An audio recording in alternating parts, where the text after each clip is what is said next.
और सरकार के सख्ती से मना करने के बावजूद गेस्ट टीचर आज से हड़ताल पर चले गए। बिहार में आज से मैट्रिक के इम्तिहानात भी शुरू हो गए हैं। सरकार भी हड़ताल पर गए टीचरों के खिलाफ कार्रवाई करने की तैयारी में जुट गई है।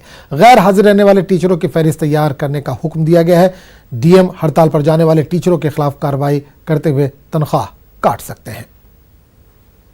एक ही मुद्दा है, राज्यकर्मी का दर्जा बिहार सरकार मान ले और जो पुराने शिक्षक हैं उनके समान हमारा सेवा शर्त कर दे।